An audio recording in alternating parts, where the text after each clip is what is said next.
My name is Jacopo Rovarini. I'm a public health specialist with Amref Health Africa and the mental health project coordinator. So Amref Health Africa has been operating in South Sudan since 1972.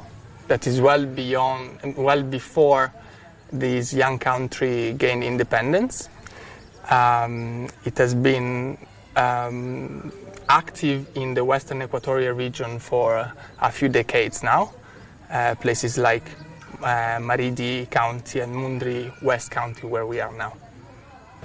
After 2018, Amref, upon a strong request from a local community in Western Equatoria, started working on epilepsy care, and especially on nodding syndrome, which is a severe form of epilepsy.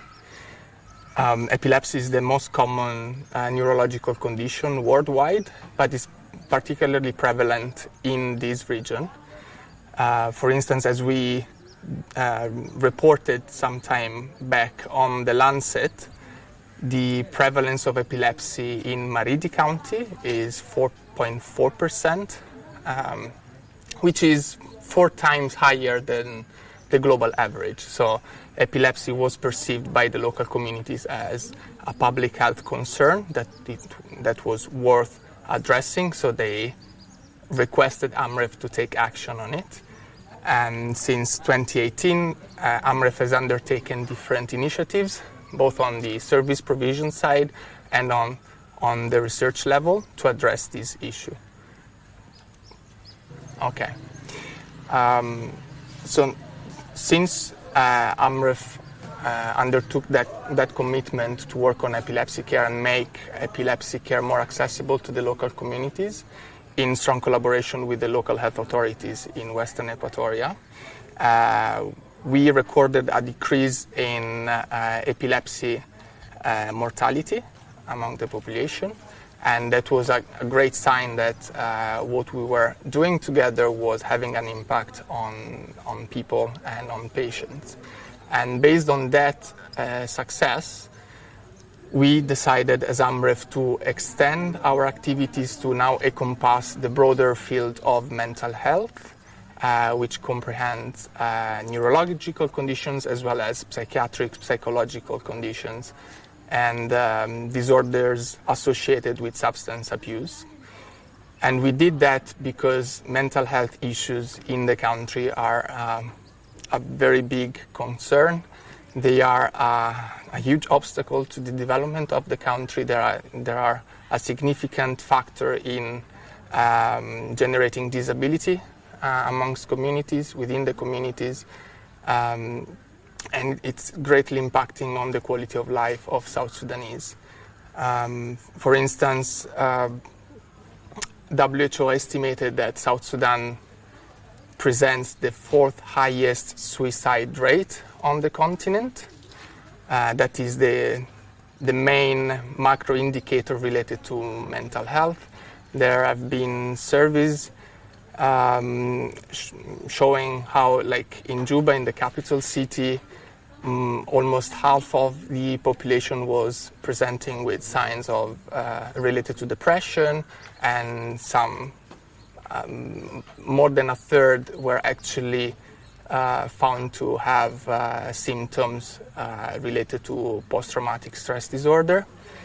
And in the work we are doing now under this mental health program, we have found out that more than a third of the individuals that undergo screening within our project for mental health assessment and psychological distress assessment, more than a third of them, they show signs of either psychological distress or mental health disorders. So the burden to the individuals, for the communities, for their families, is huge in this country, and it has gone quite unaddressed